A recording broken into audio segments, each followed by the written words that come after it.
Bueno, ahora viene una segunda parte de esta arquitectura legal que estamos reseñando, ¿no? Y en esta segunda parte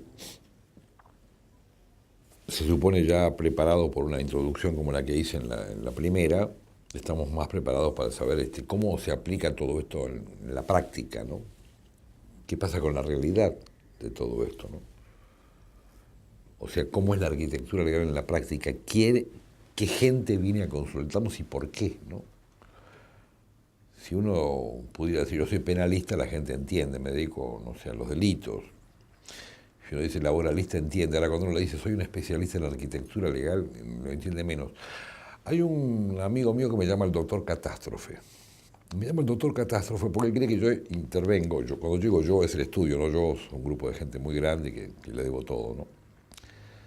¿Por qué intervenimos en las catástrofes? Habrán visto ustedes y sabrán perfectamente bien de los derrumbes que hay en la ciudad de Buenos Aires y otros del interior que no hay constancia de eso. No hay constancia porque lamentablemente nuestros diarios generalmente informan lo que pasó en Capital, pero estamos todos conscientes de los derrumbes. Romañón, Beara, un derrumbe del primer piso de Libertador y la Finur. Bueno, el de Bartolomé Mitre, ¿se acuerdan ustedes que murió el señor ese que era no oyente? El gimnasio. ¿Qué pasó? El derrumbe atrapa la atención de todo el mundo, generalmente. Y son noticias de tapa, y entonces nos llama la televisión, y nos llaman las radios, y hay que contestar preguntas, ¿no? Y lo increíble de cada pregunta que nos hacen en los medios, en las radios, en las columnas de los diarios importantes, es quién es el culpable. Porque hay una obsesión con descubrir el culpable como si el culpable pudiera ser uno solo, ¿no? Entonces la respuesta, por supuesto que ellos esperarían en los medios, sería y el culpable es tal, es cual, como si uno pudiera culpar a alguien, ¿no? Entonces se pregunta primero qué es la culpa, ¿no? Y hay una definición del Código Civil muy hermosa de la culpa que viene del derecho romano. Dice, la culpa en el incumplimiento de una obligación, este es el artículo 5.12, dice, la culpa en el incumplimiento de una obligación es la omisión de aquellas diligencias que resultaron de su naturaleza y que corresponden a las circunstancias de las personas, del tiempo y del lugar. Por tanto, culpa es omitir algo, es no hacer algo esperado, de acuerdo al tiempo, al lugar y la persona. Que ahora voy a explicar de qué se trata, ¿no? Es violar algo esperado, algún cumplimiento que nos es atribuible. De acuerdo al lugar donde estemos, no es lo mismo la culpa en Buenos Aires que en un pueblito perdido en la Patagonia, lugar. Persona, no es lo mismo la culpa de un maestro mayor de obras, de un albañil, que de un arquitecto o un ingeniero civil. Y tampoco el tiempo, ¿no? No es lo mismo la culpa en 1970 que en el 2014. Son culpas distintas. Son situaciones distintas. Y nuestro Código Civil, que sigue el derecho romano en este punto, es perfecto en esta cuestión, ¿no?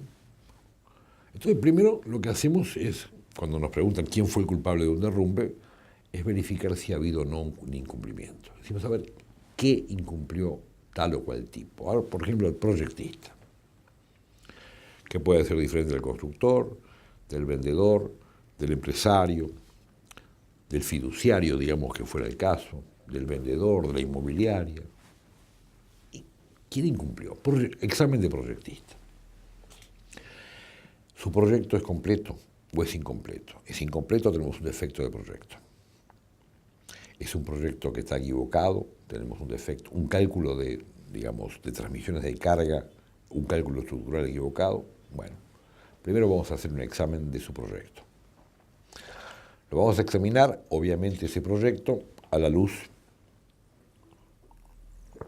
del Código de Edificación, que nos va a decir, por ejemplo, una puerta de entrada a un departamento no puede tener 70 centímetros, tiene que tener 90, por darle un ejemplo cualquiera.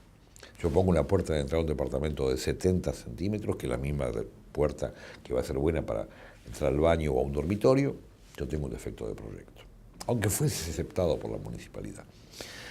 Hay una fantasía que está en manos de mucha gente que cree que si está registrado, aprobado, presentado a la municipalidad está todo fenómeno. Les cuento que lo que aprueba la municipalidad es algo parecido a un anteproyecto, una cosa absolutamente provisoria y que no está verificada por nadie, porque las municipalidades no aprueban proyectos ni dan permisos, sino que se ocupan de hacer registraciones de proyectos. O sea, uno va con su proyecto, le dice municipalidad, acá es lo que yo pienso hacer. Se lo corrigen, se lo modifican, le dicen algo, pero no significa que la municipalidad lo apruebe, ni mucho menos que lo libere de responsabilidad. Si le hace un examen a este hombre, a ver en qué se pudo haber equivocado. A ver, hizo primero una excavación, primero una demolición. ¿Cumplió con las reglas de la demolición, como están establecidas? ¿Cumplió con las reglas de la excavación? Querían excavar rápido, a toda velocidad, y entonces en vez de usar pala, usaron una máquina Clark, esas feroces que uno ve por la calle. Eso modificó el terreno de al lado, hizo o no una variación, va examinando. Esto, dicho por encima, yo repito, no soy arquitecto ni ingeniero, así que hablo por boca de los que saben, por haberlos escuchado, por haberlos acompañado centenares de veces, es lo que se examina. ¿Dónde hay un incumplimiento? La tarea del demoledor, bueno, está determinada no solo por lo que establece el Código de Edificación, sino los libros de patología de la construcción, o sea, cómo se debe demoler. A veces me preguntan, ¿cuáles son las reglas deontológicas de la profesión de arquitecto e ingeniero? Bueno, todos sus tratados. Es como establecer cuáles son las reglas deontológicas de la abogacía. Hay una ley, yo no puedo divorciar a un tipo que no es casado, pero además hay técnicas. Una demanda debe tener incluido una cantidad de cosas que marca el Código Procesal, y aparte hay otras reglas que son las reglas de decir la verdad, de no mentir, lo que fuera. Se verifica entonces en primer término si ha existido o no un incumplimiento.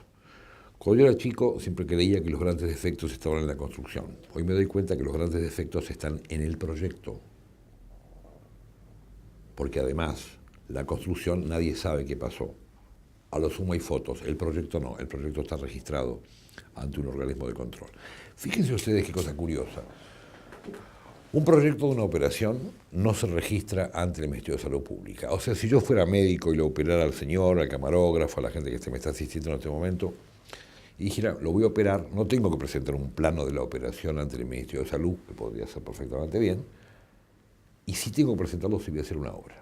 Tengo que decir, mire, yo señor, en esta manzana yo voy a hacer esto, estar de acuerdo con el Código de Planeamiento, el Código de Urbanismo, el Código de Edificación, el Código de los Materiales, y distribuirlos de la mejor forma que a mí me parezca posible, más allá de que mi idea será buena o mala. Nadie va a cuestionar si yo hago una casa normanda, una casa mexicana, una casa peruana. Van a cuestionar si estaba bien calculada, mal calculada, empleado materiales correspondientes. Esto puede llegar desde cosas muy sencillas a extremos. Si yo hago una casa absolutamente vidriada en un lugar de sol, de una temperatura altísima, en el desierto, por ejemplo, me van a decir, usted hizo mal, consume demasiada energía, no da sombra en el momento adecuado. Si yo planto una planta que no corresponde, un ficus en la calle, que están prohibidos, por ejemplo, me va a decir, usted empleó un árbol que está prohibido por una reglamentación. Ese es el punto central. Hoy decía, en un principio yo creía que los defectos eran de construcción. Los defectos más grandes son los de proyecto, porque son los que están registrados, los que están puestos, los que están escritos. Si yo calculé mal una viga, puse 2 en lugar de 3 y se cae, obviamente voy a tener la culpa, ¿no es cierto? La culpa, ¿por qué? Por haber incumplido los principios de seguridad que deben acompañar una obra desde su nacimiento, o sea, desde la demolición. Le sigue la demolición, le sigue la excavación, le siguen las bases y después viene la albañilería y los finales. Si logra pasar, bueno, en el caso de que haya incumplimientos, dirá, señor, usted incumplió, este proyecto está equivocado. Es complejísimo el tema de todas las leyes que rigen el proyecto. No se pueden ni ustedes imaginar qué tremenda tarea establecer las reglas que rigen un proyecto. Por ejemplo, en materia de electricidad, un proyecto seguro tiene que tener el cumplimiento de las normas AEA. AEA es la Asociación Electrónica Argentina que establece cuándo y cómo y para qué, ¿no? Cuándo se pone un cable grande, un cable chico, todas esas reglas. Un libro entero de 300 páginas para que ustedes tengan una idea. Solamente en un tema. O el grosor que tiene que tener un caño. Entonces hay reglas que imponen gas, Metrogas, reglas que impone Edenor, reglas que impone la telefonía. Si yo pongo un caño para un teléfono que no pasa el cable del teléfono, bueno, estoy equivocado. No, está el repleto de instalaciones, las de aire acondicionado, bueno, repleto de normas doctrinarias aplicables a cada uno de los elementos. Por ejemplo, cómo coloco baldosas o cómo coloco cerámicas. Bueno, abrimos una página web que se llama cámaradelacerámica.com y me va a explicar cómo se ponen y en qué condiciones. Cada producto, además, viene con una memoria descriptiva sobre cómo colocarlo. O sea que para colocar un producto habría que saber exactamente cómo curar ese producto, cómo colocarlo, cómo cuidarlo. Bueno, sería el primer paso. Entonces examinaría, frente a la pregunta del periodista, decir, ¿quién tiene la culpa? Le digo, mira, no sé, habría que examinar. El proyecto estaba completo, me lo deja ver el proyecto. Si yo veo el proyecto incompleto, digo, acá hay un proyecto incompleto. Siguiendo con ese orden de relación, el siguiente responsable sería el director de obra. ¿Hay algún incumplimiento? Usted vio en el proyecto que decía paredes de 15, hizo paredes de 30 o de 7. ¿Por qué? Porque si había 3 vigas, usted construyó 2.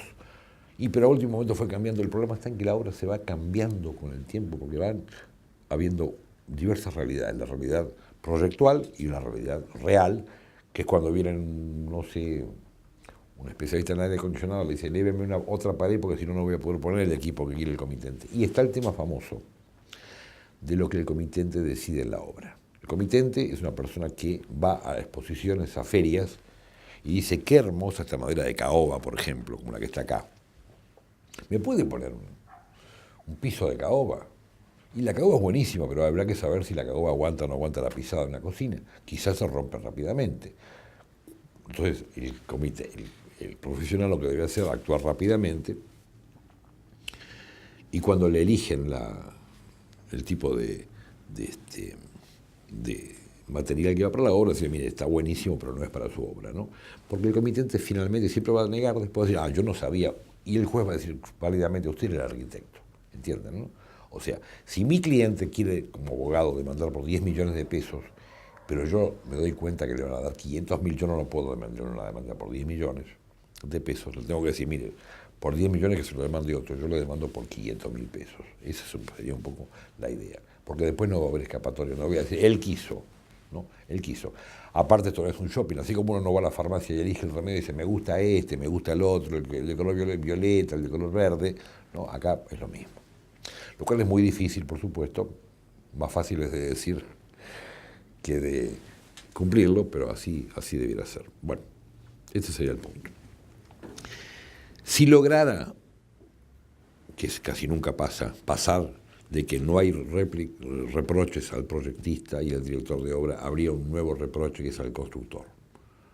Un reproche muy completo porque como el constructor es el que construye y el director de obra es el que aprueba su construcción, generalmente lo que da es que el constructor es responsable junto con el director de obra, porque el tipo no supo definir, no supo encontrar dónde estaba el defecto, dónde estaba el error que hacía que esa construcción no pudiera ser aceptada. La función del director de obra es exactamente esa, es controlar, como dije antes, la fiel interpretación de los planos de proyecto. Si no lo hace, es el responsable.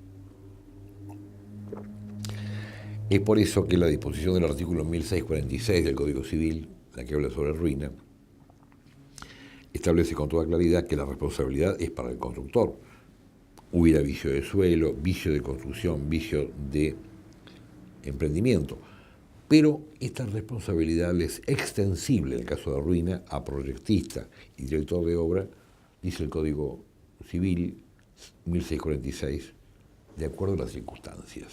¿Qué circunstancias? Las circunstancias de culpabilidad. Un constructor debe seguir las reglas salvo que advierta una cosa irrazonable. O sea, si ven que un inodoro está pegado en una pared en vez de en el piso, obviamente el constructor no tiene por qué hacerlo, no hay una obediencia debida. Tienes determinada clase de control sobre lo que le están dando los profesionales proyectistas, directores de obra o lo que fuera. Bueno, este es el tema de los medios y y los derrumbes. ¿Por qué ocurre un derrumbe? Los que yo conocí y los que yo conozco, nuestro estudio recibe no menos de 2 mensuales. Claro, no son algunos tan graves como el derrumbe de Bartolomé Mitre o el del gimnasio o el del balcón de Pinamar, con muertos, pero sucede en las provincias, se caen pedazos, se caen balcones, se caen rejas de los balcones, se caen macetas, por ejemplo, todas estas cuestiones. Lo importante es tener en cuenta que frente a cada caso hay que hacer un examen como un test de culpabilidad. Uno pregunta, dice, ¿qué le podemos imputar a este hombre? Y en la defensa, si tocara la defensa del arquitecto, del ingeniero, del desarrollista, del constructor, está la relatividad del hacer perfecto. Nadie pide perfecto, ni nadie está dispuesto a hacer nada perfecto. No se olviden que no son obras industriales, son obras artesanales. Así como nadie le exige, uno le exige a Coca-Cola, por dar un ejemplo, que sea perfecta porque es una fórmula química. Ahora, el vino no se exige por lo perfecta, puede estar pasado, es diferente la cosecha 2004 que la 2008, puede haber sido mal estivado, puede estar mal colocado, puede tener un corcho inconveniente. Entonces el vino, uno cuando le sirven le dice, señor, pruebe. Bueno, precisamente pues es una obra artesanal. El defecto consiste en que las obras que nosotros estamos haciendo generalmente son artesanales, ladrillo por ladrillo, y son juzgadas como si fueran obras industriales. Por supuesto, una buena defensa va a incorporar eso. No me juzgue a mí como si fuera un fabricante de algún producto perfecto, sino como el constructor de algo que sea es artesanal. Examinado todo eso, bueno, como repito, es fácil decirlo, pero no hacerlo. Hay que juzgar la responsabilidad, porque además, por supuesto, los medios quieren justicia rápida. ¿Qué pasó? Que se cayó, hay muertos, ¿cómo le vas a explicar? Por eso generalmente el primer detenido es el proyectista, el director. Esto se agrava muchísimo en caso de que haya muertos, fallecidos. Hemos tenido por docenas, y no me refiero solamente a casos extraordinarios, sino a casos normales, donde mueren 4 o 5 obreros, donde hay derrumbes, donde, en fin, hay malos tratos. Pero hay que saber mucho de esto y hay que investigar y hay que usar como abogado los peritos adecuados. Un abogado no sabe de esto, ni puede saber de esto. Yo tengo leído tratados de patología de 20, 25 tomos de tratado broto español y sin embargo no sé una palabra, toco de oído. Por eso tengo al lado mío, y nuestro estudio tiene, bueno, peritos especializados en cada tema, donde hablan cosas que uno dice, Dios mío, ¿no? De química, por ejemplo. ¿Qué puedo saber yo de química? Si la probé raspando cuando no se estaba en la secundaria, ¿qué puedo saber yo de física? Si a mí me hablan de transmitancia térmica, yo hice el decreto reglamentario de la transmitancia térmica, pero desde el punto de vista legal, no desde el punto de vista material, químico, físico, arquitectónico, ingenieril, que el cual no tengo la menor idea. Yo no sé ni cómo se traslada una carga, ni cuándo una columna está bien puesta o mal puesta. Pero este maldito defecto que tenemos en Argentina muy especialmente, de no querer trabajar en equipo, de trabajar siempre solos, y de ser el muchacho que sabe. Por ejemplo, en esta habitación hay unas cuantas personas, todas creen que yo soy un experto en arquitectura, no, en derecho de la arquitectura. Yo no sé arquitectura, no podría pegar un ladrillo contra otro, ¿entienden? Esa es la diferencia exacta, ¿no? Entonces, cuando vamos a dar conferencias, o cuando damos clases, o cuando formamos cátedras, hacemos incluir ingenieros, arquitectos, agrimensores, físicos, químicos, expertos en pintura, cualquier persona que sepa. Les cuento algo interesante, ¿no? Está la popularidad que está teniendo la arquitectura legal, que ya hay universidades como recientemente estuve en la de La Rioja, que ya forman su cátedra, una cátedra general implantada para todas las carreras, las de arquitectura, las de abogacía, en las cuales se hacen menciones de todo este tema, ¿no? Entonces se inscribe gente para doctorados, para máster. Esto pasa en la Universidad de Palermo, en la Universidad de Belgrano, también en Buenos Aires, en la Universidad de Rosario, en la Universidad de Bahía Blanca. Cátedras donde se enseña todo esto. ¿Por qué? Porque, por supuesto, la actividad de construcción, de diseño, está cada vez más importante. No olviden que no es solamente arquitectura e ingeniería, se ha sumado el diseño de máquinas industriales, el diseño de la moda, donde también puede haber defectos. Los planos de un vestido equivalen obviamente al proyecto. Será menos riesgoso, quizá más difícil todavía, no sé, pero ese sería el proyecto de una obra. Bueno, no puedo dejar de mencionar, y ya vamos a aprovechar este momento, un tema muy, muy, muy novedoso, a pesar de que tiene 20 años de sanción de la ley, y muy usado, que es el tema del fideicomiso. Fideicomiso. Me imagino lo que habrán escuchado. Yo fui uno de los autores de la ley, en la sección de los asesores de la ley, me refiero, en la sección del fideicomiso inmobiliario. Obviamente el fideicomiso financiero no tengo la menor idea de qué estamos hablando, pero sí para el fideicomiso inmobiliario. En su momento. Esta ley tiene 20 años y algo colaboramos con esa ley por pedido del presidente de la República en ese momento, año 94. Entonces, yo he leído tantos libros, he escrito también algunas cosas, he leído tantos libros sobre fideicomiso, he escuchado tantas conferencias sobre fideicomiso. Es muy raro escuchar algo que uno participó, entonces uno quiere ver cómo entendió la gente lo que uno escribió, lo que uno proyectó, lo que uno asesoró, lo que uno palabreó. Y después de tanto estudiar el tema, de tanto mirar por qué, de tanto invitarme a hablar permanentemente del tema fideicomiso, creo que llegué a una conclusión. Y es que nadie entiende el fideicomiso porque se lo puede ver desde 4 o 5 puntos de vista y no tenemos el coraje y el valor de admitir que nosotros podemos verlo desde un solo punto de vista. Yo creo que para examinar un fideicomiso en serio hay temas notariales que yo no conozco.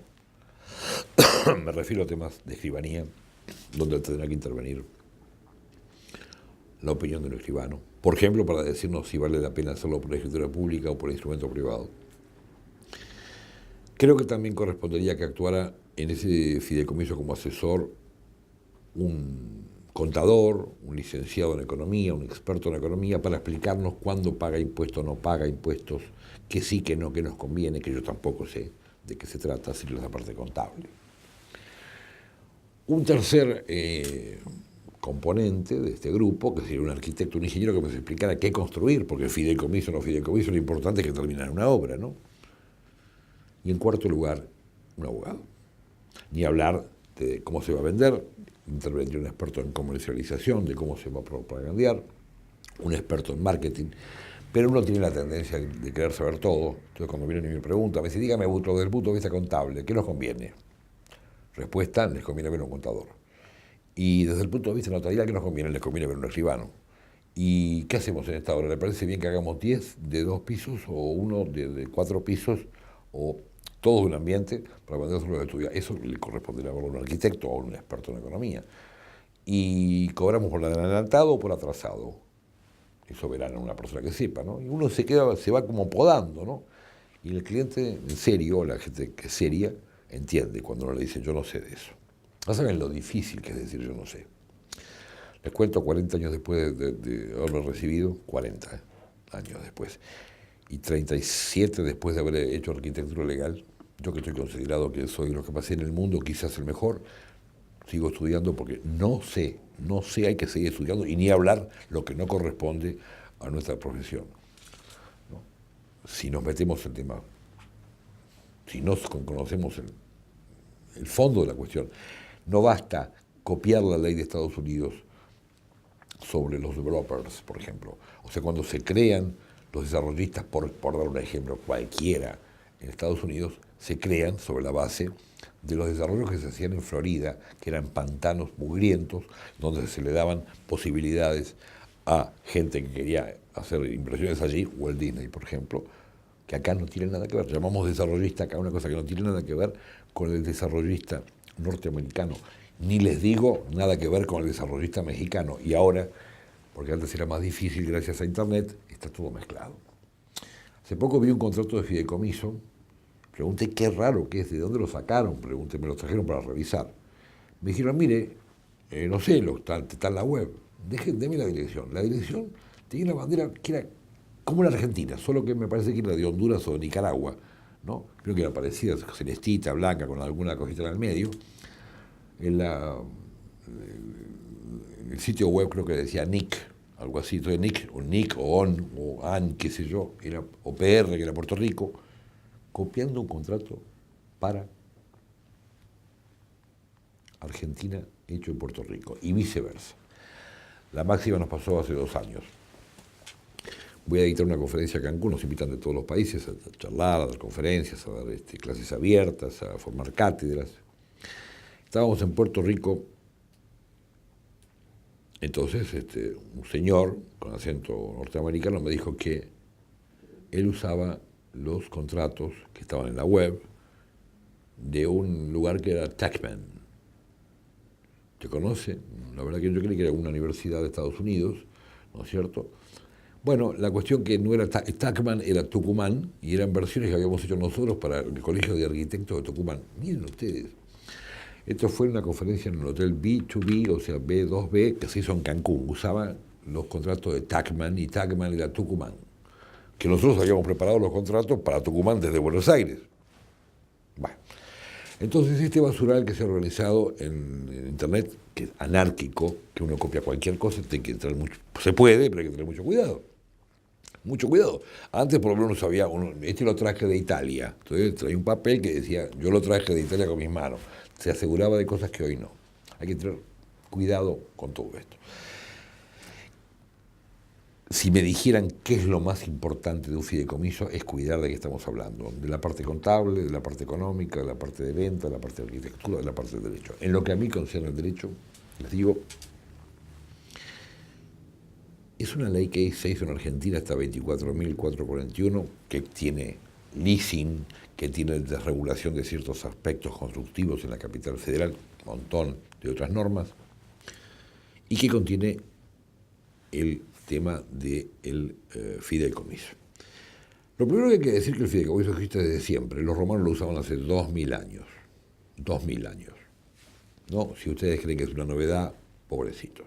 Los romanos lo usaban, decían, queremos separar el patrimonio, que es común, que es prenda a los acreedores. Este pedazo está separado. Nos cuida de muchas cosas. Bueno, de los divorcios, de las muertes, de las separaciones, de los embargos, nos cuida. Separa el patrimonio de una persona, es como un patrimonio de afectación. Bueno, muy sencillo, grupo. Un señor que se llama fiduciante, aporta algo, terreno, por ejemplo, para hacer una versión más sencilla. Un señor va a administrarlo, ese señor se llama fiduciario, y hay un señor que va a ser el beneficiario. En principio era siempre fiduciario, el fiduciante, perdón, ahora puede ser un tercero. Bueno, esa era la idea original. Lo que quería, en el 94 el presidente, era financiamiento de la vivienda. Obviamente, si hubiera un banco acá enfrente que nos presta el dinero para construir, nadie va a hacer un fideicomiso. Pero en un sistema bárbaro, la gente lo compraba, la gente se adhería, mejor dicho. Porque nadie compra nada. Tienen que entender que en un fideicomiso uno no compra, uno se adhiere a un negocio, que a veces sale bien y a veces sale mal. Por ejemplo, nosotros tenemos fideicomisos ya terminados, entregados, donde de pronto falta pagarle algunos millones al arquitecto que hizo la obra. Entonces yo toco el timbre de usted y le digo, señor, ¿usted es de la unidad 4? Sí. El negocio en el cual usted ha intervenido dio una pérdida. ¿Cómo una pérdida? Si ya se fueron todos y me dejaron a mí con esto. Usted no compró nada, usted participó en un fideicomiso como beneficiario. Este es el punto central, el punto importante. Yo les digo, me parece un sistema fantástico y bueno, es como el sistema del coste y costes, que la gente odiaba porque le salía cualquier cosa. Ahora es un sistema como de coste y costes, pero la gente no se da cuenta. O sea, ¿qué coste iba a tener? El coste que me diga el fiduciario. Hoy gastamos 100. 100 dividido, no sé, 100 da 1. Hoy gastamos 200. 200 dividido 100 da 1. Yo formo parte de un negocio. Como si yo formara parte del Alvear Palace, que este es el hotel. Hoy, señor, entró 100 pesos, bueno, dame mi participación. Hoy hay que gastar 100 pesos. Este es el tema. Es el viejo sistema de coste y costos que nadie más quiso. Yo creo que si uno pasa por la calle, fíjense ustedes, ¿no? Y quiere comprar un departamento a coste y costes, diría, bueno, no sé, tengo mis prevenciones, todos queremos comprar a precio fijo, ¿no es cierto? Ahora, en materia de fideicomiso, todos ingresamos en el sistema de fideicomiso con los desastres, que yo no digo en todos los casos, hay muchos que han salido bien, pero hay muchos que han salido muy mal. No olviden que los abogados generalmente vemos las cosas que salen mal, no las cosas que salen bien, ¿no? Es como si, no sé, el dueño de una agencia de Pancho Dotto dijera, qué lindas son las mujeres de Buenos Aires, son porque él ve solamente las lindas que van a Pancho Dotto. Y también hay feas, pero bueno, más o menos nosotros vemos solamente las mujeres feas, es decir, los casos feos donde nos toca intervenir. Lo que también recomiendo es no copiar las fórmulas que están en las computadoras, pero no es para que nuestro estudio se gane la posibilidad de hacer un fideicomiso, es porque verdaderamente están preparadas para otras situaciones. Nosotros hemos visto fideicomisos copiados, mal copiados, y que no están hechos a medida para cada persona. Yo les digo algo, yo no sé, hoy creo que era hoy o ayer reflexionaba sobre algo. Hay una empresa en Argentina de cemento que ya no vende más bolsas de cemento como cuando éramos chicos. Uno llega al lugar, le dice, buen día, vienen a comprar cemento, como no, le aparece un señor vestido de blanco y le dice, bueno, mire señor, ¿usted qué obra va a hacer? La voy a hacer 10 pisos. ¿En qué lugar? Frente al río. ¿Cuál es la alcalinidad que tiene el terreno? 8%. ¿Qué tipo de terreno presenta su obra? Tal. ¿Qué desniveles tiene su obra? ¿Es en subida, bajada? Tantos como no, saca la libreta y hace una receta blanca que dice, receto para tal obra, un cemento del 4 al 8% de parte calcárea, no sé lo que contenga. Si el cemento, señores, en el futuro va a ser a medida, imagínense cuánto tendría más que hacerlo un contrato, como vas a entrar un contrato para cualquier cosa, ¿no? El sueño de bajar de internet un contrato o de decirle al abogado, bueno, no existe. Y lo más grave de todo esto, especialmente esto pasa en materia de construcciones, es que son contratos o mudados de la obra pública a la obra privada, que nada que ver, o que alguna persona cuando trabajó en un estudio grande copió, se lo llevó y le agregó alguna cláusula. Por eso son cada vez más grandes. Nunca se le quitan cláusulas en los contratos, se le agrega. Si a mí me dan un contrato de 30 páginas, todavía agrego una que dice, y en caso de que no cumpla, facultará a asesinarlo, o a matarlo, o a no sé quemarlo vivo, o a declararlo quiebra, que es mi creación. Y van quedando. Entonces, con el amontonamiento de cláusulas, llega un momento donde un contrato tiene 30, 40 páginas. 30, 40 páginas, les cuento, no se pueden leer. No se pueden leer. Cuando era muy joven había contratos, intervenía en contratos extranjeros y había contratos japoneses, franceses y norteamericanos. Recuerdo contratos de Japón, que estaban en ese momento muy al principio de la industria, 50 páginas. Y a veces seguíamos contratos norteamericanos de 4 renglones, de 5 renglones, de 4 o 5 cláusulas. No hace falta poner todas esas cosas. Ustedes saben que los contratos de locación de cosa, por ejemplo, reproducen decenas y decenas de artículos del Código Civil. En vez de poner, se compromete a dar cumplimiento a los artículos tal del Código Civil, uno pone, no podrá tener el pajarito, no podrá tener animales, repitiendo artículos torpes y sonsos del Código Civil y olvidando los temas importantes. Otro tema también importante para una charla como esta es el tema de la obligación de conservación y mantenimiento. La gente cree que el Código de Edificación se aplica solamente a la obra nueva. El Código de Edificación se aplica a la obra vieja, lo cual parece un contrasentido. ¿Qué Código de Edificación si yo no construí absolutamente nada? Es que se aplica a la obra vieja porque hay un capítulo 6º de ese Código de Edificación que impone al propietario el deber de conservar y mantener una obra en estado correcto. O sea, limpiándola, pintándola, teniéndola perfecta. Por tanto, cada vez que nuestro vecino se nos queja de que construimos y lo rompimos, uno puede decirle, ¿usted conservó correctamente? ¿Los cimientos cuánto durarán? Un cimiento, por ejemplo, ¿es para siempre o hay que reforzarlo de vez en cuando? ¿Y qué pasará si usted tiene rajaduras y sus goteras me caen a mí? ¿No? O sea, ¿qué hace el tipo, el nuevo constructor, cuando tiene un vecino que no está bien mantenido, que no está bien cuidado, que no está bien conservado? Le aplica ese artículo 6º, capítulo 6º del Código de Edificación, donde va a hablar la obligación de conservación y mantenimiento, que no tiene nada que ver con la ley de cuidado de los edificios, sino, no tiene nada que ver con el cuidado de los edificios, sino con el conservar y mantener todas y cada una de las estructuras. Lo que pasa que a veces es dolorosamente cierto que no se le puede contar a la gente la verdad. En cierta oportunidad fui a dar una conferencia sobre pintura en una cámara de pinturas. Me contaron que la pintura exterior de un edificio en la costa, en la costa argentina duraba 11 meses. Imagínense que ustedes compraron un departamento en Villa Gesell, y le dijeran que en 11 meses hay que pintar toda la estructura para que se cuide de la salinidad. No sería muy marketinero o vendedor ese concepto, ¿no? Bueno, por tanto, no olviden que por allí pasa el gran, para mi juicio, ¿no? El gran secreto de esta cuestión de la conservación y del mantenimiento debido. Y ahora algunos temas prácticos,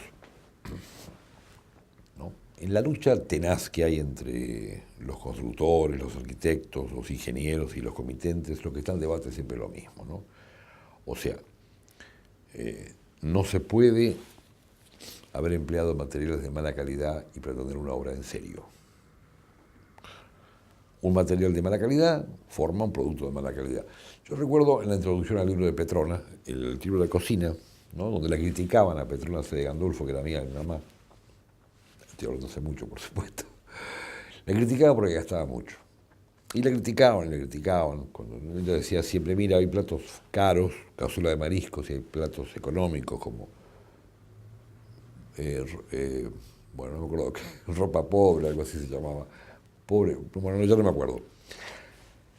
Entonces un día la Petrona apareció y dijo, mira, le voy a decir la verdad, no se puede construir una buena cocina con malos productos. Si el producto es bueno, va a dar un buen producto.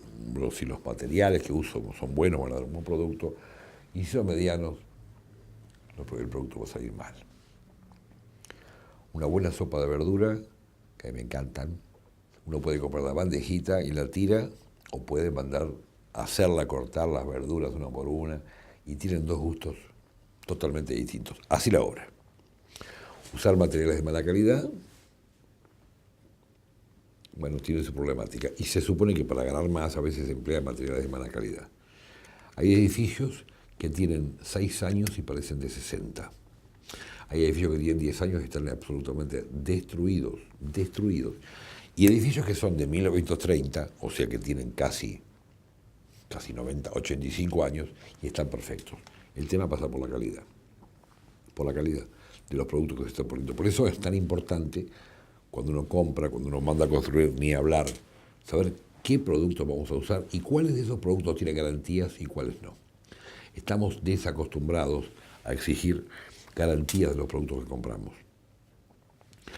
Recuerdo hace unos cuantos años una firma que la voy a nombrar porque es muy conocida, se llama IPS, se atrevió por primera vez a vender caños con 50 años de garantía. 50 años de garantía, caños de plástico de termofusión. Yo miré todo esto y dije, deben estar locos, como 50 años de garantía. Pero garantías trasladables, o sea, yo construyo, le doy a mi cliente una garantía por el caño, la garantía la ejerce IPS, en este caso, bueno, parecía loco. Y sin embargo, hoy estamos viendo que no hubo tantas acciones, que se cumplieron las garantías, que es muy importante. Fíjense qué loco. Pedimos garantía por una licuadora. Cuando compramos una licuadora de 100 pesos en Frávega, o 1000 pesos, no importa.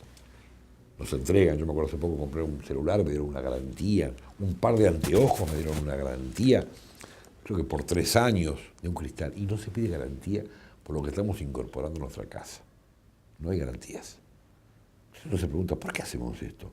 Es un tema de costumbre. ¿Cómo vamos a comprar algo que no tiene garantía? ¿Por qué le vamos a comprar algo, no sé, al vendedor de materiales de la esquina cuando en realidad hay un supervisor, cuando en realidad uno puede comprar en la fábrica directamente? Bueno, no sé, este es el punto central.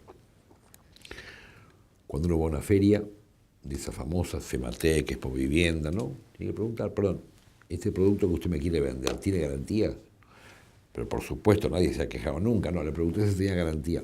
Pero por supuesto, tiene normas, si cumple las normas IRAM, es maravilloso, en Brasil no hay casa que no perdón, le pregunté, ¿tiene o no tiene garantías por escrito? No tiene, es un precio. Tiene, es otro precio. ¿Quién le da la garantía y cómo se da la garantía? Ese es el punto central, porque si no todo cae en manos de un arquitecto o de un ingeniero que no sabe cómo actuar. Hay montañas de productos que se están vendiendo que son incorrectos. Montañas de productos que tuvieron que ser retirados del mercado porque se encontraban en mal estado. Y esto es un tema verdaderamente muy, muy malo. Bueno, si pueden incorporar todo esto en un contrato, lo pueden hacer ustedes, pueden confiarlo a su mejor abogado, al abogado que tenga en una provincia, en otro país, en lo que fuera, porque por supuesto hay circunstancias distintas. No es lo mismo hacer un pequeño contrato, una pequeña charla con nuestro cliente sobre el tema, que hacer una obra importante. Sí, tengan en cuenta algo fundamental. No hace falta poner palabras ceremoniosas, no hace falta hacer grandes exposiciones, lo que importa es que cuiden y traten de poner por escrito las cosas mínimas y necesarias. Voy a dar un ejemplo que es letal, para verdaderamente traer miedo. O definen qué entienden ustedes por proyecto en un contrato, por ejemplo, se encontrará 4 o 5 planos que tendrán esto y lo otro, o si no se aplica la ley, que la ley es implacable.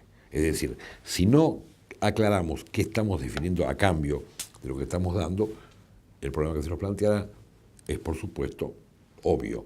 El problema que se nos planteará es que se va a aplicar subsidiariamente la ley. Y yo voy a decir entonces, como no aclaramos qué era lo que yo quería como proyecto, vamos a buscar la definición de proyecto en la ley, que es tremenda. Así, lo mismo.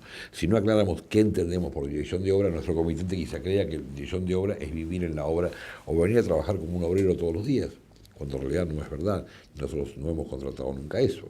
Por eso es tan importante hacerlo en el grado que uno pueda, como uno pueda, si es un chico joven que recién empieza con su hermano abogado, con su novia abogada, con su primo, con su papá, con su tío, si es un estudio, un tema grande, de otra forma. Sino tener una base y mandarla a revisar por cualquier abogado de confianza, cualquier experto en contratos de arquitectura de confianza, entre los que por supuesto estamos nosotros, que somos buenos abogados, pero bueno, no somos los únicos ni mucho menos. Les quiero decir que, antes de terminar con esta segunda parte, que tenemos unas cuantas páginas que voy a decir cuáles son para que puedan utilizarlas, porque son gratuitas, porque no vendemos cosas en esas páginas. Y son muy, muy completas porque han sido hechas por expertos en informática, que nosotros obviamente no lo somos. Pueden entrar a www.arquilegal.com, arqui de arquitecto, arquilegal.com, esa es una. La segunda es www.ingelegal, Inge de ingeniero, ingelegal.com, una página dedicada a todas las ingenierías. Tenemos también otras páginas como por ejemplo www.periciasdearquitectura.com, donde van a aprender para qué sirve una pericia de arquitectura. Y otras dos más que bueno, son laterales, con esto es suficiente. En estas páginas escribimos artículos especiales sobre el tema. Quiere decir que no tienen por qué comprar nuestros libros, ni involucrarse en temas costosos en estos tiempos difíciles. Nosotros no somos vendedores de libros, ni mucho menos. Les digo más, algunos se terminan y no se reeditan porque estamos tras temas nuevos. Y para concluir, o para dar un cierre a todo esto, ¿no? ¿Qué es lo que esperamos de estas aclaraciones? Miren, hace unos 40 años tuvimos esta idea, ni imaginamos que íbamos a llegar a donde llegamos. No digo materia de éxito, materia de avance, ¿no? Porque ha habido éxitos y fracasos, como es toda la vida. No entendemos cómo a nivel argentino, y luego lo vimos a nivel mundial, esto no estaba pensado desde antes. Creemos que la construcción había opacado toda la vinculación del hombre con la arquitectura. No saben la sorpresa de no encontrar especialistas como estos en Francia, en España, de que en Sevilla digan que los especialistas más grandes somos nosotros, que somos argentinos, de contar esto en las provincias y digan cómo nadie se especializó en esto, de contarlo en México, de contarlo en Perú, de contarlo en Bolivia, no sé, ¿no? Es muy raro. Aprovechenlo, es muy bueno. Los jóvenes abogados tratando de estudiar esto, porque hay necesidades de esto en todo el país. Damos conferencias a veces para 200, 300 arquitectos en Mendoza, por ejemplo, en La Rioja, y acá, ¿a quién le consulto? Y no sé, señor. No sabemos, nosotros no tenemos oficinas franquiciadas. Por eso se habla en un medio como este, porque sabemos que puede llegar a cualquier lugar cómodo, fácil, económico, gratuito. Bueno, Y estamos a su disposición, por supuesto. Yo supongo que nuestras páginas y nuestros teléfonos, para que nos llamen, para que consulten desde donde ustedes quieran. Esta charla está dirigida fundamentalmente a gente joven, la gente que va a tener un mundo más difícil que el que tuve yo. Yo cumpliré 65 el año que viene, estoy muy cerca de la jubilación, ya está, ¿no? Seguiré adelante. Jubilarse significa hacer lo que yo quiera, lo que me guste. Por ejemplo, dar conferencias, vendré acá más a menudo, pues tendré más tiempo. Si hemos dirigido esto a gente joven, dedíquense a esto desde la parte pericial, como arquitectos, como ingenieros, desde la parte pues muy lindo, muy apasionante. Estamos para ayudar a cualquiera. Y si alguna cosa de las que he dicho ha dado miedo a salir adelante, a construir, no les digo que el miedo no se pasa, sino que se vence. El gran consejo, en materia de vicios, lo dio Martín Fierro. Digo esto porque cuando empecé a hablar me dijeron que el tema central era vicios, ¿no? Martín Fierro dijo, como todo hombre que piensa, actúen siempre con juicio y sepan que ningún vicio acaba donde comienza. Miren ustedes, Martín Fierro, ¿no? Y esto pasa también con los vicios ocultos y los vicios redhibitorios, ¿no? Y en materia de miedos, lo que vence a ese miedo es la confianza en sí mismo, ¿no? El seguir actuando bien, correctamente, en el estudiar, en prepararse. También, como dijo Martín Fierro, para vencer un peligro, pasar cualquier abismo, por experiencia lo afirmo. Más que el sable y que la lanza, suele servir la confianza que el hombre tiene en sí mismo. Bueno, gracias por atenderme, gracias por invitarme, a toda la gente que está acá, que ustedes no la ven, pero son muchos, y cuando ustedes quieran lo volvemos a refritar o lo volvemos a procrear. Gracias, muy amable.